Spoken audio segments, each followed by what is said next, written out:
মুহাম্মাদুর রাসূলুল্লাহ জানাচ্ছেন, লা ইউমিনু আহাদুকুম, তোমাদের ভিতরে ওই লোকটি অত সময় পর্যন্ত ঈমানদার মুমিন মুসলমান সাব্যস্ত হলো না। নামে মুসলমান বললেন আমি মুসলমান, ও মুখে বললে হবে না। সাহাবীরা বললেন, ইয়া রাসূলুল্লাহ, তাহলে কি করলে আমি মুসলমান সাব্যস্ত হব? নবী বললেন, হাত্তা কুনা আহাব্বা লি আকিহি আও ক্বালা লি জারিহি মা ইউহিব্বু লি নাফসিহি, রাওয়াহু মুসলিম। ইমাম মুসলিম বিন হাজ্জাজ রাহমাতুল্লাহ আলাইহি বলছেন, অত সময় পর্যন্ত এই লোকটি কামেলে মুমিন ঈমানদার মুসলমান হিসাবে আল্লাহর কাছে সাব্যস্ত হতে পারল না, যত সময় না পর্যন্ত যেটা নিজে ভালোবাসবে নিজের জন্য, যে জিনিসটা ভালোবাসবে নিজের জন্য সেটা যেন তার ভাইয়ের জন্য ভালোবাসে, যেটা তার নিজের জন্য পছন্দ করবে সেটা তার পাড়া প্রতিবেশীর জন্য যেন পছন্দ করে, আও ক্বালা লি জারিহি, তার পাড়া প্রতিবেশীর জন্য যেন ওটা পছন্দ করে। নিজে কোরিয়ান কম্বল মুড়ি দিয়ে শুয়ে থাকবেন শীতকালে রাতের বেলায়, ভাই ভাইয়ের বাচ্চারা একটা গামছাও পায় না, বুকে হাত বেঁধে গামছা গায়ে দিয়ে আড়ষ্ট হয়ে রাত কাটাচ্ছে, এ লোকটাকে মুসলমান। নিজে বন্ধু বান্ধব জোগাড় করে, ভালো বান্ধব জোগাড় করে বন্ধু বান্ধব নিয়ে খাওয়া দাওয়া করছেন, আর নিজের ভাই পাশের ঘরে দুপুর বেলা রান্না হয়নি, বাচ্চারা কাউ কাউ করছে মায়ের কাছে, ও মা খাবার দাওয়ার ক্ষুধার যন্ত্রণা সহ্য করতে পারছি না। মা বলে, রান্না হয়নি, ধৈর্য ধর, তোর আব্বা চলে গেছে কাজ করতে, বাড়ি ফেরেনি, বাড়ি ফিরে আসলে কাজের পয়সা দিয়ে নতুন হাটের বাজার থেকে বাজার করে নিয়ে আসবে, তারপরে রান্না করবো, তোদের মুখে হাত তুলে দেব। আমার ভাইরা, বাড়ির পাশের বাচ্চারা কাঁদছে, এ বাড়ির মানুষ শুনতে পাচ্ছে, বন্ধু বান্ধব নিয়ে তখন হালুয়া পোলোয়া গোশত করার আপ্যায়ন চলতেছে। লোকটা মুসলমান না, নামে মুসলমান, আল্লাহর দরবারে মুসলমান সাব্যস্ত হলো না। তার উচিত ছিল বন্ধু বান্ধবদের কোলে খাবার দেওয়ার আগে, যাদের উনানে দুপুর বেলা হাঁড়ি উঠিনি তাদের বাড়ি অন্তত এক ডেকচি পৌঁছে দেওয়া। আমার ভাইরা, পয়গম্বর মুহাম্মদ রাসূলুল্লাহ সাল্লাল্লাহু আলাইহি ওয়াসাল্লাম কে হিন্দু, কে জৈন, কে শিখ, কে ইহুদি, কে খ্রিস্টান, এর জাত বিচার করতেন না। অনাহারা ব্যক্তির ক্ষুধা নিবৃত্তির জন্য পয়গম্বর মুহাম্মদ রাসূলুল্লাহ সব সময় সচেষ্ট থাকতেন। নিজে ভালো পোশাক পরবো আর আমার বাড়ির পাশের মানুষ পোশাক ছাড়া শীতের রাতে বুকে হাত জড়িয়ে থাকবে, এ মুসলমান না। পয়গম্বর মুহাম্মদ রাসূলুল্লাহর কাছে ইহুদি এসেছে দুপুরবেলা, খুব সংক্ষেপ করে তত্ত্বটা দেই। আমি কোরআনের আয়াত রেখেছিলাম আপনাদের কাছে, একটি তত্ত্ব গতদিন মক্তবের সামনে রেখেছিলাম, কম বেশি আপনারা ছিলেন যারা জানেন, আর দুটি তত্ত্ব বাকি আছে। আমার ভাইরা, শেষের দিকে একটু দেওয়ার চেষ্টা করব, তবে এই তত্ত্বটা যখন মগজে এসে একটু তত্ত্বটা দেই। ইহুদি ভিক্ষুক পয়গম্বর মুহাম্মদ রাসূলুল্লাহ এসে বলছেন, ইয়া আহলাল বাইত, এ বাড়িওয়ালা ভাই, ইখরিজ বাবাকা, একটু দরজা দিয়ে বাইরে বেরিয়ে এসো, আমি 3 দিনের ক্ষুধার্ত মানুষ, কোন বাড়িতে যে খাবার পাই নাই, ক্ষুধার যন্ত্রণা সহ্য করতে পারছি না, চোখ মুখ মাঝে মাঝে আজার হয়ে যাচ্ছে, রাস্তার পথ চিনতে পারছি না। যাদের বাড়ি খাবারের জন্য যাই তারা আপনার বাড়ির পরিচয় দিয়ে বলে ওখানে যাও, মুহাম্মদ কোন মেহমান ছাড়া খাদ্য খায় না। নিজের বাড়ি রান্না করা খাবার খাওয়া তো দূরে থাক, কোন মেহমান যত সময় বাড়িতে না আসে, অতিথি বাড়িতে না আসে, ভিক্ষুক ফকির মিসকিন গরিব মানুষ বাড়িতে যত সময় না আসে, নবী মুহাম্মদ রাসূলুল্লাহ নিজের বাড়ি রান্না করা খাবারও খেতেন না। আমার ভাইরা, কিন্তু দুর্ভাগ্য, পয়গম্বর মুহাম্মদ রাসূলুল্লাহর উনানে এক সপ্তাহ মাইশার উনানে হাঁড়ি ওঠে না। কদিন? এক সপ্তাহ, 7 দিন কোনো খাবার দাবার জোগাড় হয়নি, মাইশার উনানে হাঁড়ি ওঠেনি, কোনো খাবার রান্না হয়নি। এই জন্য পয়গম্বর দুশ্চিন্তার মাঝখানে আসেন। পয়গম্বর মুহাম্মদ রাসূলুল্লাহ দুটো কাজ কোনোদিন করতে চাইতেন না। কঠিন কাজ, দুটি কাজ জীবনে কোনদিন 63 বছরের জিন্দেগিতে করতে চাননি। একটি কাজ হলো কারো কাছে হাত পেতে কিছু চাওয়া। কি করা? কারো কাছে হাত পেতে কিছু চাওয়া। আমি সমস্যায় বিপদে মুসিবতে পড়েছি, আমার একটু উপকার করো, এই হাত পেতে চাওয়াটা রাসূল পছন্দ করতেন না। জোরে বলুন একটু সুবহানাল্লাহ। মানে হাত পেতে চাওয়াটা দৃষ্টিকটু নিন্দনীয় মনে করতেন।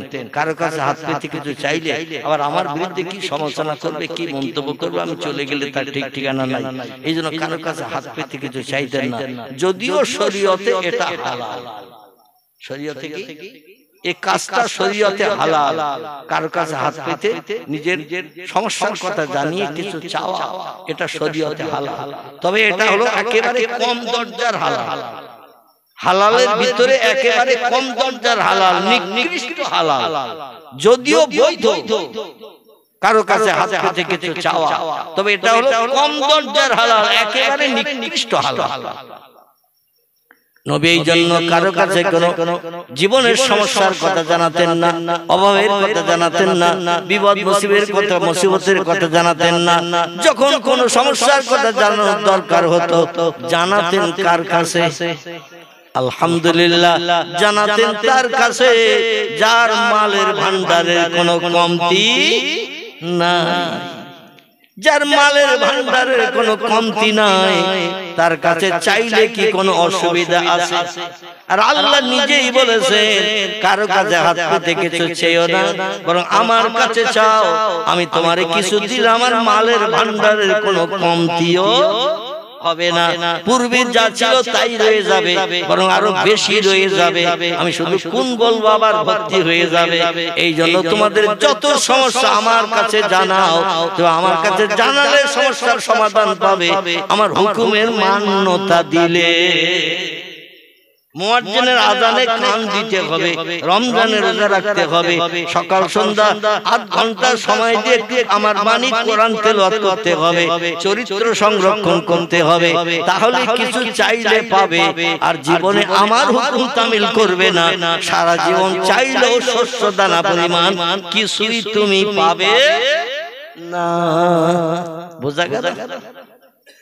এখন ভিক্ষুক এসে বলছেন যার বাড়ি যাচ্ছি কিছু ক্ষুধার যন্ত্রণা নিবৃত্তির জন্য খাবার চাইতে, সবাই আপনার নাম বলে দিয়ে পাঠিয়ে দিচ্ছে। এখন আমি তো আপনার বাড়িঘর চিনি না, নতুন এসেছি মদিনার দেশে, তো আমি এই দেশে এসে খুব ক্ষুধার্ত হয়ে গেছি, এই জন্য যে কোনো লোকের বাড়ি যাই, বলে আমার বাড়িতে কোনো খাবার নেই। ওই বছরটা মদিনায় দুর্ভিক্ষ চলছিল, জমিনে ফসল খুব দুর্ভিক্ষ চলছিল, এই জন্য অধিকাংশ বাড়িতে অভাব অনটন দেখা দিয়েছে, ব্যবসা বাণিজ্য কারবার খুব ভালো না, যার কারণে যার বাড়ি যাচ্ছে সে ফিরিয়ে দিচ্ছে। সবাই বলছে মুহাম্মদের বাড়ি যাও, মুহাম্মদ কোনোদিন কোনো মানুষকে ফিরায় না, যা থাকে বাড়িতে তাই দেয়। আমরা ভবিষ্যতে চিন্তা করে কিছু রাখি, মুহাম্মদ কিছু রাখে না, পরে চিন্তা আল্লাহ করে, পরে লাগবে এই চিন্তা আমরা করি, কিন্তু এই চিন্তা পরে লাগবে এই চিন্তা করে আমাদের পয়গম্বর মুহাম্মদ রাসূলুল্লাহ কিছুই রাখতেন না। আল্লাহ নবীর বাড়ির দরজায় যায় বলছেন ইয়া আহলাল বাইত, ও বাড়িওয়ালা, ঘুরতে ঘুরতে ঘুরতে ঘুরতে ক্লান্ত হয়ে গেছে, আর চলতে ঘুরতে পারছে না। পার্শ্ববর্তী এলাকার মানুষের কাছে শুনলাম এই বাড়িটা হলো ইসলামের দাওয়াত দেওয়া ব্যক্তি, নাম তার মুহাম্মদ রাসূলুল্লাহ। আপনি যদি বাড়িতে থাকেন ইখরিজ বাবাকা, দরজা দিয়ে একটু বাইরে বেরিয়ে আসেন, আমার সমস্যার কথাটা জানিয়ে একটু আমি সুবিধা পেতে পারি, সমস্যার কথা জানিয়ে আমি একটু লাভবান হতে পারি, নিজ জীবনের দুঃখ নিবৃত্তি করতে পারি। রাসূল আওয়াজ শুনে বাইরে থেকে ঘর থেকে বেরিয়ে আসলেন। আমরা মাঝে মাঝে বাইরে ফকির ভিক্ষুক আওয়াজ দিলে ডাকলে আমরা দরজার লক করে লাগিয়ে দেই যেন আমি বাড়ি নাই। এই গ্রামে অবশ্যই হয় নাকি? বাইরে ভিক্ষুক ফকির এসে মা মা করে ডাকতেছে, বাড়ির মেয়েরা বলে এই খোকা চুপ কর, মানে খোকা কথা বললে মা আছে, মা বলছে খোকা চুপ কর, কেরা হাঁকাকি করতেছে, ভিক্ষা দাও, দুটো পয়সা দাও, চুপ কর, চলে যাক, তারপর আবার কথা বলিস। এরকম কিছু মেয়েরা আছে, তবে এই পাড়ায় নেই, এই পাড়ার মেয়েরা ভালো, ডাকলে বাচ্চা দিয়ে কিছু পাঠিয়ে দেয়। পয়গম্বর বাইরে বেরিয়ে এসে বলছেন মা হালুকা মা করুকা, ইয়া আইয়ুহান নাস, হে অপরিচিত ব্যক্তি, আপনার তো কম বেশি আমি চিনি না, কারণ এলাকার মানুষ কম বেশি আমি চিনি, যারা আমার ইমানদার ভাই, মান আনতা মেসমুকা, কে আপনি, আপনার পরিচয় আমারে দিন, আপনি কে, আপনার বাড়ি ঘর কোথায়? লোকটি বলছেন আমি ধর্মে অবলম্বিত ইহুদি, এসেছি মদিনা দেশে ভিক্ষা বৃত্তি করে। প্রতিদিন কি এক গ্রামে এক এলাকায় যাওয়া যায়? মানুষ তো ভিক্ষা দেবে না, এই জন্য জায়গা পাল্টিয়ে পাল্টিয়ে যেতে হয়। আমাদের দেশের ভিক্ষুকরাও চালাক, সপ্তাহে একদিন করে গ্রামে ঢোকে, ঠিক না? প্রতিদিন ভিক্ষা দেবে। যারা ভিক্ষা দেওয়ার হলো কাল এসেছিল না তুমি? বলে হ্যাঁ। কাল এসে যাওয়ার আজ হাঁড়ি চাল সব তোমার দেব, আর কাউকে দেব না, এভাবে হবে না। অত সপ্তাহে একদিন আসবে, বৃহস্পতিবার, শুক্রবার, রবিবার, আর 2-5 জন আসে, আমরা তাদের জন্য কিছু চাল মগে করে কোটে করে রেখে দিই, তার থেকে এক মুঠো করে দেই। অতএব রোজ রোজ গেলে ভিক্ষা দেবে না, বরং বকাঝকা শুনতে হবে। নবী বললেন তোমার খবর কি, কি জন্য এসেছো? বলে আমি 3 দিনের অনাহারা, ক্ষুধার্ত, চোখ মুখ ঘুরে যাচ্ছে, চলতে ফিরতে পারছি না। মদিনার বহু ঘরে দরজায় গিয়েছি দুপুরবেলা খাবারের জন্য, সবাই বলল ঘরে কিছু নাই, আমরাও অনাহারা আছি, আর যা কিছু আছে দেওয়া যাবে না, রাতে চিন্তা আমাদের করতে হবে। বাচ্চা কাচ্চা আছে, তাদেরকে অনাহারা করে মারবো? এই জন্য আমি তোমাকে বলছি, তোমাকে একটা আশ্বাস দিচ্ছি, আমাদের দেশে একজন ব্যক্তি আছে যে অভাবীর অভাব নিবারণ করে, দুঃখের দুঃখ মোচন করে, কোনরত ব্যক্তি চোখের পানি মোচন না করে ছাড়ে না। সে ব্যক্তি হলো রাহমাতাল লিল আলামিন, খাতামান নবিয়্যিন, শাফিয়াল মুজনাবিন, রাহিতুল আশিকিন, মুরাদুল মুশতাকিন, সিরাজুস সালিকিন, মিসবাহুল মুকাররাবিন, জাদ্দুল হাসান আল হুসাইন, আবিল কাসিম, যার মধুর নাম আল্লাহ পছন্দ করে রেখেছেন মুহাম্মাদুর রাসূলুল্লাহ সাল্লাল্লাহু আলাইহি ওয়াসাল্লাম। ওই লোকটার বাড়ি যাও। তাই আপনার বাড়ি ঘুরতে ঘুরতে পরিচয় নিতে নিতে এসেছি। নবীজি সাল্লাল্লাহু আলাইহি ওয়াসাল্লাম ভিক্ষুকের বক্তব্য শুনে মা মরা শোকের মতো, বাবা মরা শোকের মতো, সন্তান মরা শোকের মতো হাউ হাউ করে দাঁড়িয়ে কান্না শুরু করেছেন। কি করছেন?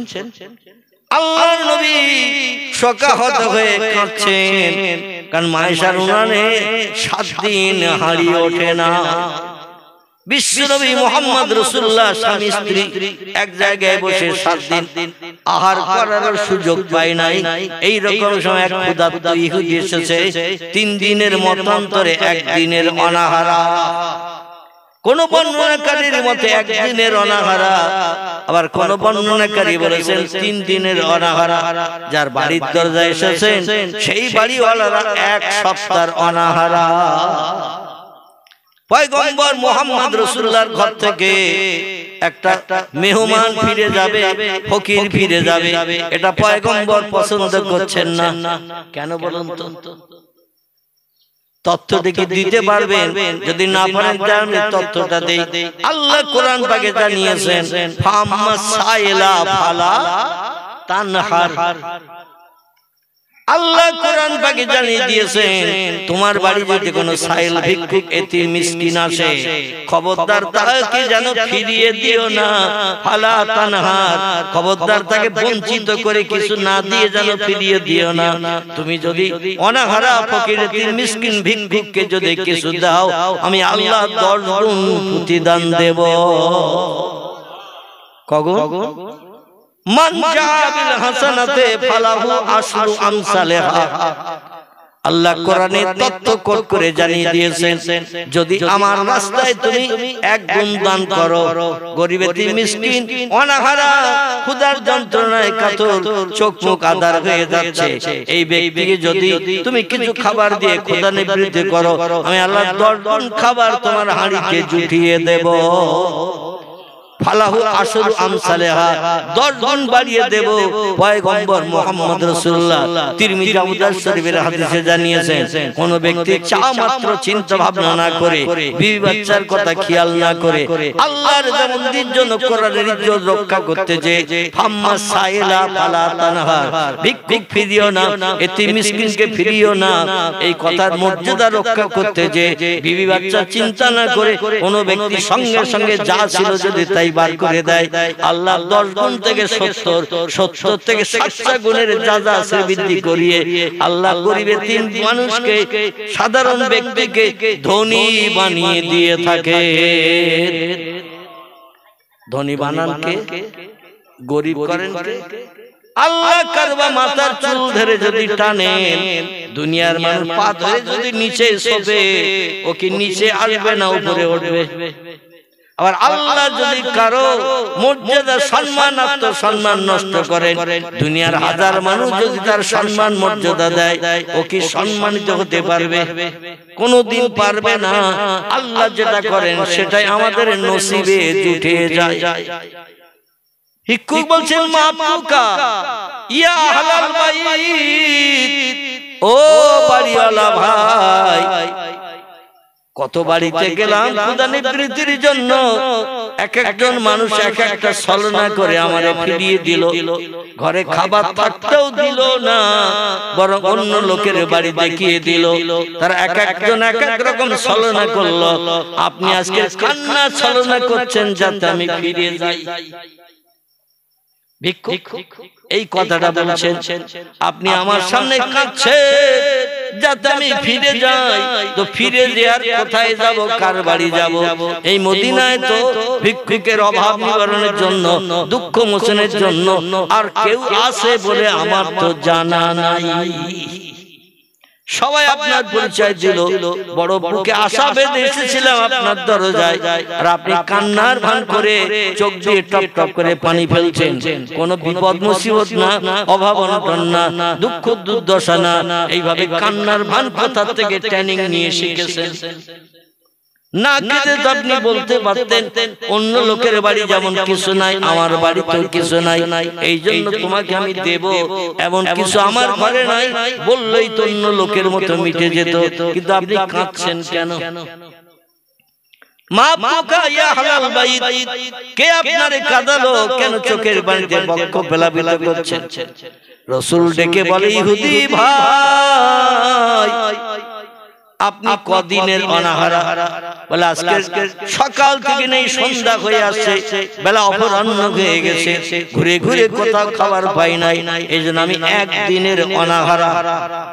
আমি আর চলতে পারছি না, মাঝে মাঝে চোখ মুখ আধার হয়ে যাচ্ছে, মাঝে মাঝে পথ দেখতেও পাচ্ছি না, গা টলে যেন বেহুশ হয়ে পড়েও যাচ্ছি, ক্ষুধার যন্ত্রণা, পিপাসাও এত কাতর, এই জন্য আমি পথ চলতেও পারছি না। রাসূল বললেন, শোনো ভাই, আল্লাহ কোরআন যে বিধান আমাদের মান্য করার জন্য আল্লাহ পৃথিবীতে পাঠিয়ে দিয়েছেন, সেই কোরআনে আল্লাহ জানিয়ে দিয়েছেন, ফাম্মা সাইলা ফালা তানহার, কোন ফকির এতিম মিসকিন ভিক্ষুক যদি দরজায় যায়, খবরদার কোনদিন যেন তারে ফিরিয়ে দেবে না। আজকের আমার বাড়ি থেকে আজ পর্যন্ত মদিনা থেকে কোনদিন কোন ভিক্ষুক ফিরে যায় নাই, কিছু না কিছু দিয়ে তারে খুশি করেছি। এমন একটা দুর্ভাগ্য আমার, আজকের আপনাকে ফিরিয়ে দিতে হচ্ছে। আমি এই জ্বালা সহ্য করতে পারছি না বলে আপনার ক্ষুধার যন্ত্রণার দিকে দৃষ্টি নিক্ষেপ করে আমি চোখের পানি ফেলে দাঁড়িয়ে দাঁড়িয়ে কাঁদছি। জোরে বলুন একটু সুবহান। ভিক্ষুক বলে, লা ইয়া আহলাল বাইত, এ বাড়িওয়ালা ভাই, আপনি যে তথ্য দিলেন তাই কাঁদছেন, ওটা আমি বিশ্বাস করি না, ওটা আমি বিশ্বাস করি না। কোনদিন কাউকে ফিরান নাই, আজকে ফিরিয়ে দিতে হচ্ছে।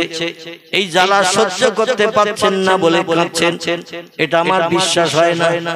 পয়গম্বর বলছেন, আমার বাড়িতে একটানা 7 দিন উনানে হাঁড়ি ওঠে না। কদিন? 7 দিন উনানে হাঁড়ি ওঠে না, কোন রান্না বান্না হয় না। স্বামী এবং বিবি এক জায়গায় বসে খাঞ্চায় সামনাসামনি বসে আমরা কোন খাবারও খাওয়ার সুযোগ পাই নাই। এমন একটা দিনে আল্লাহ পাক আপনাকে ভিক্ষুক সেজে সাইল সাজিয়ে আমার বাড়িতে পাঠিয়েছেন, এই জন্য আমি দাঁড়িয়ে দাঁড়িয়ে কাঁদছি। ভিক্ষুক বলে, ও বাড়িওয়ালা মুহাম্মদ, মক্কার অধিবাসী, আব্দুল্লাহর বেটা, মামিনার নয়নের মনি, আমি লোকে শুনেছি আপনি বড় দয়াদ্র, আপনি বড় সৎ মানুষ, আপনি বড় ভালো মানুষ, দুঃখের দুঃখ মোচন করেন আপনি, কোনরত ব্যক্তির চোখের পানি মোচন করেন আপনি, সমস্যাগ্রস্ত ব্যক্তির সমস্যার সমাধান করে মুখে হাসি ফুটিয়ে বাড়ি পাঠান আপনি। তো আপনি এমন তত্ত্ব দিচ্ছেন, কিন্তু আপনার পেট তো তা বলে না। আপনার পেট তো তা বলে না, উনানে 7 দিন হাঁড়ি ওঠে না, কোনো দানা পানি দাঁতে কাটার সুযোগ পান নাই, কিছু খান নাই, আপনার পেট তো তা বলে না। রাসূল বলছেন মা হিয়া, কেন আমার পেট তা বলে না? কি করে তুমি বুঝলে? বলে আমি দেখছি আপনার জামাটা পেট ঠেলে উঁচু করে রেখে দিয়েছেন। দুপুরে রান্না বান্না খারাপ হয়নি, বরং শাক রান্না হয়নি, ভালো মন্দ গোশত পরোটা রান্না হয়েছে। মক্কা মদিনার দেশের মানুষ অধিকাংশ রুটি খেতেন, ভাত খুব কম খেতেন, এজন্য গোশত পরোটা নিশ্চয়ই রান্না হয়েছে। আর গোশত পরোটা আপনি বেশি বেশি খেয়েছেন, পেটটা উঁচু হয়ে গেছে। আমরা যখন ক্ষুধার্ত থাকি পেটটা দেখবেন নিচু হয়ে থাকে, কিন্তু কিছু খাবার খেলে পেট স্বাভাবিকের থেকে একটু উঁচু হয় না? হয় না? পেট একটু উঁচু হয়, আর পেটটা উঁচু হয়েছে, আর আপনি জামা গায়ে দিয়ে পেটটা ঢেকে রেখেছেন। স্বাভাবিক পেটের থেকে আপনার পেটটা অনেক মোটা, মানে খাবার খেয়েছেন দুপুরবেলা, আবার রাতের জন্য কিছু রেখে দিয়েছেন, শুধু এক সাজের জন্য রান্না হয় না, 2-1 সাজ বেশি বেশি করে রান্না হয় খাওয়ার জন্য। রাতের বেলাও ভালো মন্দ খাবেন, দুপুরেও খেয়েছেন, তো আপনি বললে বলতে পারতেন কিছু দিতে পারবো না, তো মিথ্যার আশ্রয় নিয়ে কেন বলছেন আমার ঘরে 7 দিন রান্না হয় না, উনানে হাঁড়ি ওঠে না? আপনি এক কথায় অন্য লোকদের মতো বলতে পারতেন কিছু দেয়া সম্ভব নয়, মদিনায় দুর্ভিক্ষ চলছে, অভাব চলছে, মানুষের সংসার চলছে না, ব্যবসা বাণিজ্য কারবার ভালো হচ্ছে না, এই কথাটা বললেই অন্য লোকের মতো হয়ে যেত। কিন্তু তা না বলে মিথ্যার আশ্রয় কেন নিলেন? লোকে শুনেছি আপনি জীবন দিতে রাজি, কিন্তু মিথ্যা কথা বলতে রাজি নন। আজকের বাস্তব প্রমাণ পেয়ে গেলাম, আপনি মিথ্যা কথাও কি বলেন, আপনি মিথ্যা কথাও বলেন। আজকের আমি বাস্তব প্রমাণ পেয়ে গেলাম। রাসূল বলছেন ও ভিক্ষুক ভাই, ইহুদি ভাই, আমার ধর্মাবলম্বী মানুষ আসলে খাবার দিতাম, আর অন্য ধর্মাবলম্বী এসেছে তারে খাবার দেব না। আল্লাহ কোরআনে তত্ত্ব দেন নাই যে কোনো মেহমান যে ধর্মাবলম্বী হোক তার ক্ষুধা নিবৃত্তির দায়িত্ব আল্লাহ কোরআনে কোট করে দিয়েছেন। এজন্য কি আমার কাছে মুসলমান, কে হিন্দু, কে ইহুদি, কে খ্রিস্টান, আমার কাছে ওটা জাত বিচার নয়। আসলে আমি মিথ্যা কথা বলি নাই, আমার পেটটা উঁচু দেখে তুমি ধারণা করছো দুপুর বেলা ভালো মন্দ রান্না হয়েছে, বেশি বেশি খেয়েছি, এটাই যদি তোমার ধারণা হয় আর ওইটাই যদি তোমার বিশ্বাসযোগ্য হয়, তাহলে আমি একটি তথ্য তোমার কাছে জানতে চাই, তুমি দেখবে না আমার কথাটা শুনে বিশ্বাস করবে? ইহুদি বলল মুহাম্মদ চোখে তো দেখতে পাচ্ছি, ও মুহাম্মদ পেটটা উঁচু, এরপরও তুমি কি দেখাতে চাও? রাসূল বললেন ভাই জামা গায়ে দিয়ে পেটটা উঁচু আছে তাই তুমি দেখে ধারণা করছো আমি ভালো মন্দ দুপুরবেলা রান্না হয়েছে তাই বেশি বেশি খেয়েছি। ও ভাই একটু বাস্তব দেখো। এই বলে নবী হাঁটু নিচে থেকে লম্বা জুব্বা জামাটা হাঁটুর থেকে টেনে টেনে উঁচু করে পেটটা আলগা করে দেখিয়ে দিলেন। যেই পেটটা আলগা করে দেখালেন ইহুদি বাস্তব চোখে দেখলো 8টা পাথর একটা না পাশাপাশি সাজিয়ে খেজুরের পাতার ডাটা দিয়ে দড়ি বানানো। আমাদের দেশে যেমন নারকেলের সবড়া দিয়ে দড়ি বানায়, এর একটি দড়ি বলে, আল্লাহ সব ঘুমিয়ে পড়েছে, কাঁথার দড়ি, নারকেলের সবড়া দিয়ে সুতো বানিয়ে দড়ি তৈরি হয়। আচ্ছা দড়ি শক্ত না নরম? শক্ত। বর্ষার পানিও সেখানে কাপাটের দড়ি যদি 6 মাসে বর্ষার পানি পড়লে ভিজে পুষিয়ে যায়, কাঁথার দড়ি অন্তত 1-2 বছর বেশিও থাকে, ঠিক কি না? কিন্তু ছোট ছোট নারকেলের ছোবড়া ও চিকিয়ে চিকিয়ে মেশিনের মাধ্যম দিয়ে পাকিয়ে দড়ি বানায়। ও দেশে তো নারকেল গাছ নাই, সৌদি আরবের দেশে একটাও নারকেল গাছ নাই। আপনাদের নেক খাসদার বাবরকতে আল্লাহ আদমকে 3-3টি বার নবীজির দেখার সুযোগ করেছেন। আগামী তো আল্লাহ পাকের দরবার আমি নিয়ত করেছি, আল্লাহ কঠিন রোগ থেকে মুক্তি যদি আমারে দেয়, অন্তত কাবার গায়ে হাত দেওয়া না পর্যন্ত আল্লাহ যেন কবরে ডেকে না নেয়, এই নিয়তটা আমি করেছি। আল্লাহ বাদায় নিয়তটা পূর্ণ করার জন্য আবার কঠিন রোগ থেকে সুস্থ করিয়েছে। তো আমার ওয়াদাটা পূর্ণ করতে হবে, সামনে আগামীতে চিন্তা ভাবনায় আসি।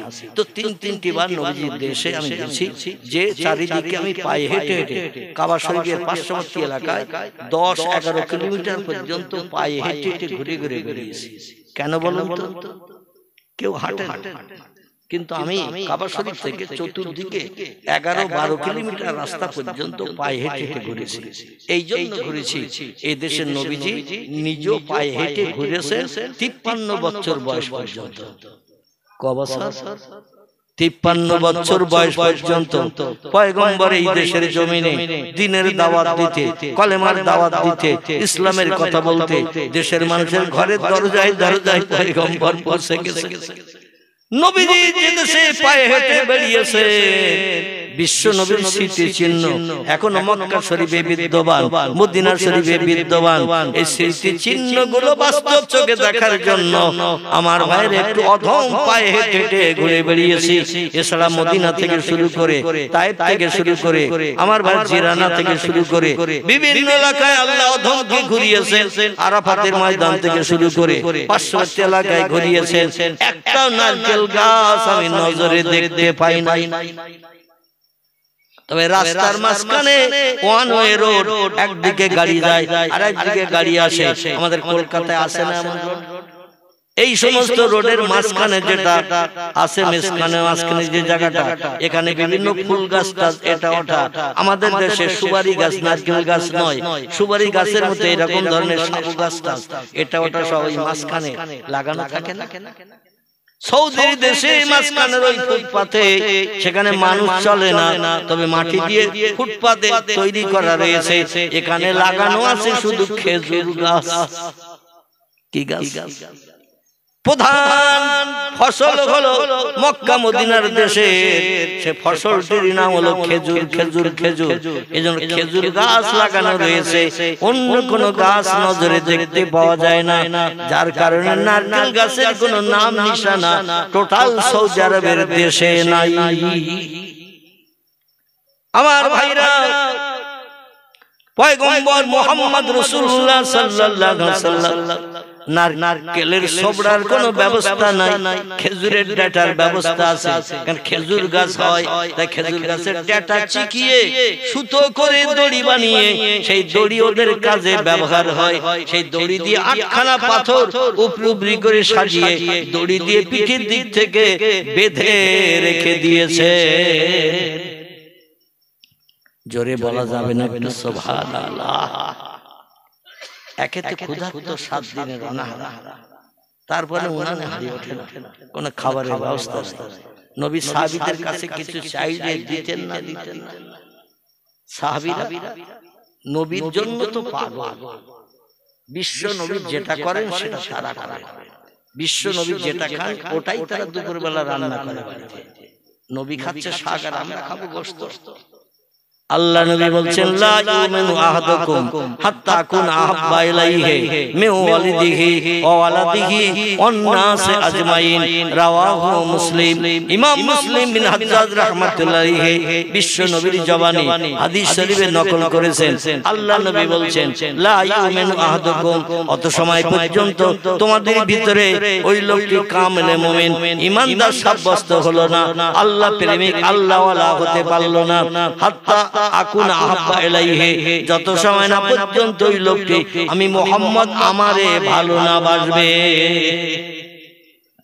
সাহাবীরা বললেন, ইয়া রাসূলুল্লাহ, আপনারে কেমন ভালোবাসলে?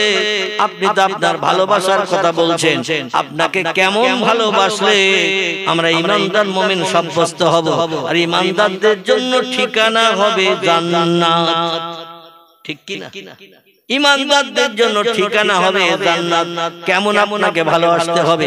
আল্লাহ নবী বললেন, ও সাহাবীরা তোমরা শোনো, হাত্তা কুনা আহাব্বা ইলাইহি মিন ওয়ালিদিহি ওয়া ওয়ালাদিহি ওয়ান নাসি আজমাইন। বাপ সন্তানের যেমন ভালোবাসে, সন্তান বাপের যেমন ভালোবাসে, মা মেয়ের যেমন ভালোবাসে, মেয়ে মায়ের যেমন ভালোবাসে, বন্ধু বান্ধব আপনজন আত্মীয় স্বজনকে মানুষ যেমন প্রেম মহব্বত দিয়ে ভালোবাসে, তার থেকে বেশি ভালোবাসা আমি মুহাম্মদ আমার সঙ্গে যত সময় তোমরা তৈরি করতে না পারবে তত সময় তোমরা কামেলে মুমিন, ঈমানদার মুসলমান নও।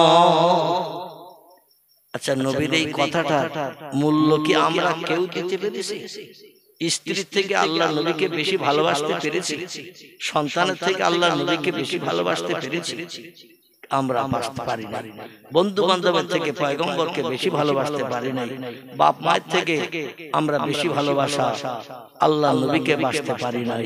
এই জন্য লাহোরের করাচি, পাকিস্তানের লাহোরের করাচির একজন আল্লাহ আল্লাহ মানুষ, তার নাম মুফতি শফি রহমাতুল্লাহ আলাইহি। কি নাম বললাম মনে থাকবে? লোকটির নাম হলো মুফতি শফি রহমাতুল্লাহ আলাইহি। তিনি বিশ্ব নবী সিরাত নিয়ে, নবীর জীবনী নিয়ে একটি কিতাব লিখেছেন। কিতাবটির নাম হলো মুজিজাতুন নবী। কি নাম বললাম? মুজিজাতুন নবী, বিশ্ব নবীর জীবন আদর্শের অলৌকিক তাজ্জব ঘটনা। আরবিতে নাম হলো মুজিজাতুন নবী, বাংলা অর্থ হলো বিশ্ব নবীর অলৌকিক তাজ্জব ঘটনা বলি কিতাব, পুস্তক। এই কিতাবে মুফতি আল্লামা শফি রহমাতুল্লাহ আলাইহি পাকিস্তানের লাহোরের করাচি নামক জায়গা, যেখানে ইন্টারন্যাশনাল এয়ারপোর্ট আছে পাকিস্তানের এই করাচি, সেইখানকার অধিবাসী। তিনি একটি তথ্য দিয়েছেন তার কিতাবে, আমি তথ্যটা আপনাদের কাছে পরিবেশন করি। নবীর কদর জানে সাহাবী, মসলিদার কদর জানে বাঙালি। বুঝতে পেরেছেন? আবার বলি, নবীর কদর জানে সাহাবী, মসলিদার কদর জানে বাঙালি। নবীর কদর, নবীর প্রেম, নবীর মহব্বত, নবীর ভালোবাসা এটা পৃথিবীতে দেখিয়ে দিয়ে গেছে নবীর সাহাবীরা। আর মসলিদার কদর জানে বাঙালি। মাছ কত রকম করে রান্না করে খেলে টেস্ট আর স্বাদ পাওয়া যায়, এটা বাঙালিরা সব থেকে বেশি জানে। ঠিক বললাম না ভুল বললাম? কারণ আমাদের ভারতবর্ষের অনেক রাজ্য আছে, সে রাজ্যের মানুষেরা মাছ খাওয়া তো দূরে থাকে, মাছ দেখলে বলে পানি। আমাদের এলাকার অনেক ছেলেরা গুজরাট যায় না, সুরাট মিরাটে যায় না, জিজ্ঞাসা করে দেখবেন বাড়ি ফিরলে ওদের দেশের লোকেরা মাছ জীবনে পানি থেকে ধরেও না, রান্না করে খায়। ওরা বলে পানি পোকা আবার খাওয়া যায়। আর আমাদের ছেলেরা যে পুকুরে হাতড়িয়ে মাছ ধরে বাসা কোটা করে হাঁড়িতে দিয়ে ঝোল করে খায়, বলে বাজার করবো না। মাছের উপরে আর কিছু আছে নাকি? শিঙি মাছ, মাগুর মাছ, শোল মাছ, কই মাছ, ওরা প্রাণীর পোকা বলে। এই ভারতবর্ষে অন্য কোন জায়গায় যেতে হবে? কেউ জানে মাছ হলো পানির পোকা, আবার কেউ জানে মাছ কোন মাছটা কেমন রান্না করে খেলে হয়। মৌরলা মাছ বাজার থেকে আনলে বিবির থাটিং দিয়ে বলে ঝোল কর। মৌরলা মাছের ঝোল করে চোখের জ্যোতি শ্রীবীর দিয়ে হয়। ঠিক কি? আবার ওই মাছ বাজার থেকে কিনে আনলে বলে বেশি পেঁয়াজ দিয়ে কালিয়া কর। বাংলাদেশের পর্দা ফসরে ইলিশ যদি কিনে নিয়ে আসে, বলে আচ্ছা করে সরিষা বাটা দিয়ে একটু ঝোল কর। মাছ দিস না দিস কোনো অসুবিধা নাই, ঝোল যেন 3 দিন পাই। ইলিশ মাছের ঝোল এ টেস্টফুল, আস্বাদ না একেবারে সাধারণ ইলিশ মাছের ঝোল। তবে আগের মতো আর টেস্ট এখন নাই। আমি ছোটবেলায় দেখেছি সকালবেলা পৌষ মাসের শীতে, মাঘ মাসের শীতে ইলিশ মাছের হাঁড়ি সরা আলগা করলি গন্ধ ভ্যাক করে নাকে লাগে, কি সুন্দর সুগন্ধ। আর ওই রকম সেই বসা ঝোল, ভাতের মাড়গুলো সকালবেলা শীতকালে যখন বসে যায়, ইলিশ মাছের ঝোলগুলো যখন বসে যায়, আবার একটু গরম করে দিলে আবার স্বাভাবিক হয়ে যায়। ভাত দিয়ে মাখালে শুধু মনে হয় না আরো ভাত নাই, আরো ভাত, মানে খেয়ে কি মজা, কি তৃপ্তি। এই জন্য মুফতি শফি রহমাতুল্লাহ আলাইহি বলছেন, মসলিদার কদর জানে বাঙালি। গলদা চিংড়ি, বাগদা চিংড়ি বাজার থেকে কম দামে যদি কেউ কিনে নিয়ে আসে, বাড়িতে এসে বাড়িওয়ালা ডেকে বলে নারকেল কোথায় পাওয়া যায়, বলে না বলে। কারণ বাগদা চিংড়ি এনেছি, গলদা চিংড়ি এনেছি, এর ঝোল করলে হবে না, ভাজা করলে হবে না। আব্দুল করিম চাচার বাড়িতে নারকেল থাকে, অনেক নারকেল গাছ আছে, দুটো নারকেল আল কর, তারপরে দুধ বার কর, নারকেলের দুধ দিয়ে গলদা চিংড়ি, বাগদা চিংড়ি রান্না করে খেলে অন্তত 6 মাস আর জিভের থেকে টেস্ট যাবে না। ঠিক না? আমরা নবীর মহব্বত, নবীর প্রেম ভালোবাসা সাহাবীদের মতো দিতে পারি নাই। আমরা শুধু মাছের কদর দেই, মাছ হলে আর কোন জিনিসের প্রয়োজন নাই। আমরা হলাম সেই বাঙালি। এই জন্য মুফতি শফি রহমাতুল্লাহ তত্ত্বটা চিন্তা ভাবনা করে দিয়েছে। তত্ত্বটা হলো বাস্তব সত্য। জোরে বলুন একটু সুবহান। অসুবিধা হচ্ছে না তো? খুব সংক্ষেপ করব আমার ভাইরা। এবার পয়গম্বর পেটটা উঁচু করে, জামাটা উঁচু করে যখন দেখালেন, তাকে 8খানা পাথর পরস্পর উপরে সাজানো, আর যাতে খলিয়ে পড়ে না যায়, ঝরিয়ে পড়ে না যায়, তো খেজুরের পাতা একটা দড়ি বানিয়ে পিঠে থেকে শক্ত করে বাঁধা, তার উপরে জামাটা গায়ে দিয়েছে। তাই জামাটা একটু পেট ফেলে রেখে দিয়েছে। গর্তের ভিতরে 4খানা পাথর। পেটটা এত গর্ত হয়ে গেছে, না খেয়ে অনাহারা হওয়ার কারণে পেটের গর্তের ভিতরে ঢুকে গেছে 4খানা পাথর, আর 4খানা পেটের উপরে আছে। এই 4খানা পাথর যদি উপরে উপরে পেটের উপরে থাকে, তাহলে জামা ঠেলে উঠবে না? উঠবে, জামা ঠেলে উঠবে। এই দৃশ্য যখন ইহুদি দেখলো, ইহুদি আর দাঁড়িয়ে থাকতে পারে না, চোখের পানিতে বুক ভাসিয়ে হাউ হাউ করে কান্না শুরু করেছে। আল্লাহ নবী কান্না দেখে বলে, মা পুকা ইয়া আখি, ও ইহুদি ভাই, তুমি আমার পেটের অবস্থা দেখে চোখের পানিতে এমন করে বুক ভাসাও কেন? কেন বুক ভাসাও?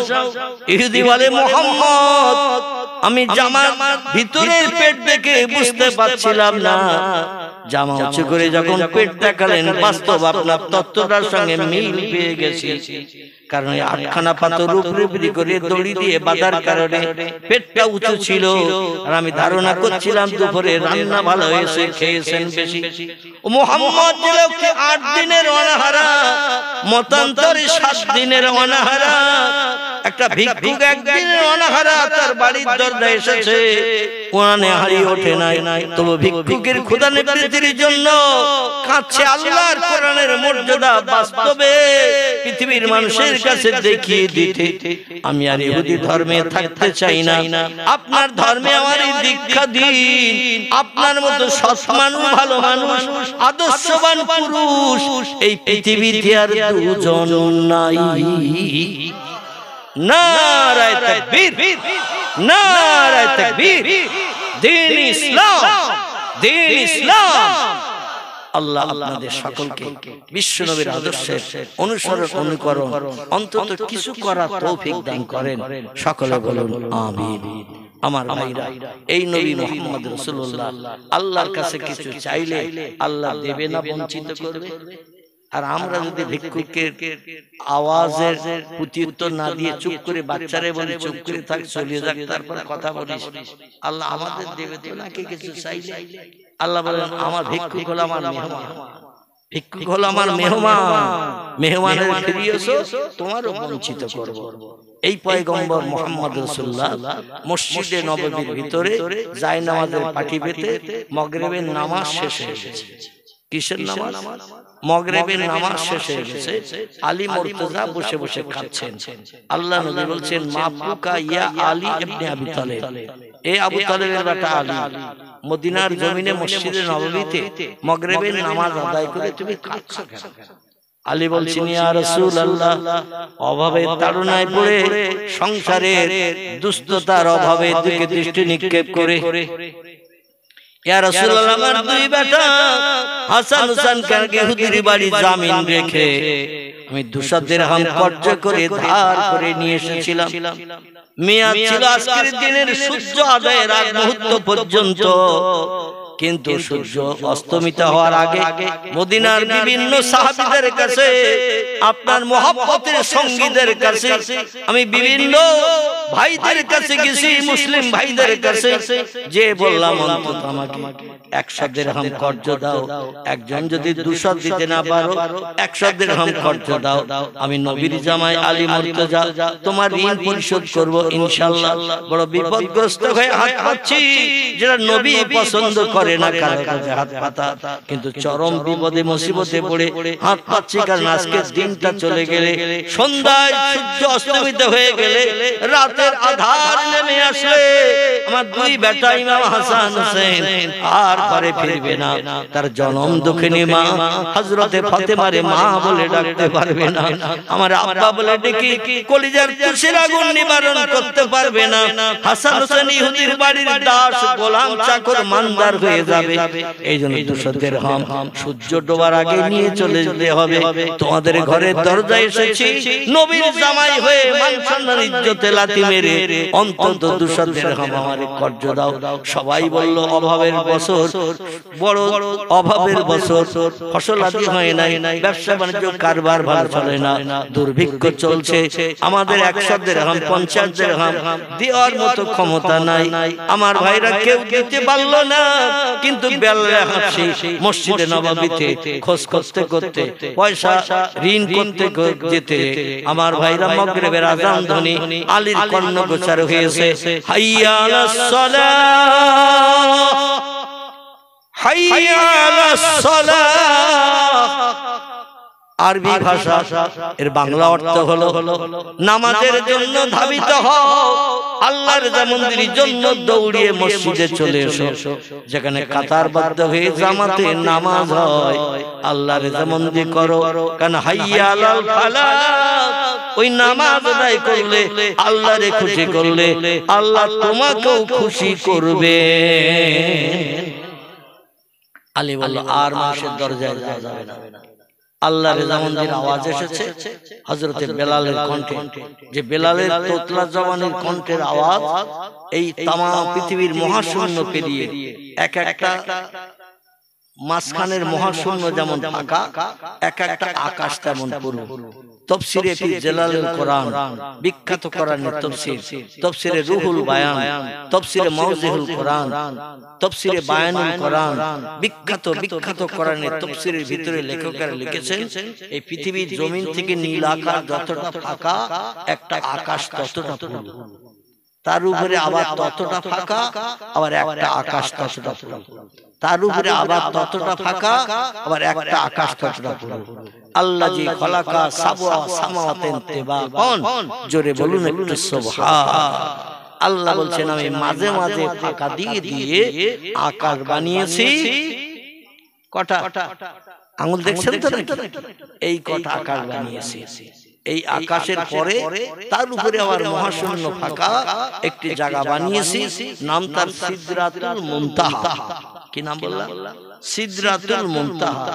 তার উপরে আবার বহু দূর ফাঁকা, তারপরে একটা জায়গা আছে, জায়গাটির নাম হলো আরশ কুরসি, আরশ মুআল্লা, যেখানে আল্লাহ অতীতে ছিলেন, বর্তমানে আছেন, ভবিষ্যতেও থাকবেন। আর সেখান থেকে তামাম বিশ্ব চরাচর পরিকল্পনা করে আল্লাহ সব নির্বাহ করে, সবকিছু পরিকল্পনা করে চালান। জোরে বলুন সুবহানাল্লাহ। আর দুনিয়ার জমিনে মসজিদে নববীর ভিতরে তোতলা জবানিতে বেলাল আযান দিচ্ছে, আল্লাহু আকবার, আল্লাহু আকবার, আশহাদু আল্লা ইলাহা ইল্লাল্লাহ। বেলালের জিহ্বা মক্কার মুশরিক শত্রুরা পেরেক ফুটিয়ে ফুটিয়ে লোহার শিক গরম করে পেরেক ফুটিয়ে ফুটিয়ে জিবের ঘা যখন সেরে গেল, জিভটা ছোট হয়ে গিয়েছিল, যেন আরবি শিন অক্ষর উচ্চারণ করতে পারতেন না। উনি আশহাদু আল্লাহ বলতেন। কি বলতেন? আশহাদু, শিন, এই অক্ষরটা উচ্চারণ করতে পারতেন না, বলতেন আশহাদু আল্লা ইলাহা ইল্লাল্লাহ, আশহাদু আন্না মুহাম্মাদার রাসূলুল্লাহ। এই আশহাদু শব্দটা শিন অক্ষর দিয়ে উচ্চারণ করতে হয়। তিনি শিন অক্ষর উচ্চারণ না করে সিন অক্ষর উচ্চারণ করতেন। যে অক্ষরের মাথায় কোনো পুটলি নাই এরে বলে সিন, আর যে অক্ষরের মাথায় তিনটি পুটলি আছে, কটা? তিনটি পুটলি আছে, এরে বলা হয় শিন। এই শিন অক্ষর উচ্চারণ করতে পারতেন না, তবে ইচ্ছাকৃত নয়, ওনার জিভ শর্ট হওয়ার কারণে, ছোট হওয়ার কারণে অক্ষরগুলো আবড়াতে পারতেন না। তাই তার কণ্ঠের আওয়াজ এই সাতটি আকাশ পাড়ি দিয়ে, সাতটা ফাঁকা পাড়ি দিয়ে সিদরাতুল মুনতাহা টপকে আল্লাহর আরশ কুরসিতে দৈনন্দিন 5 বার মুয়াজ্জিনের আযান চলে যেত।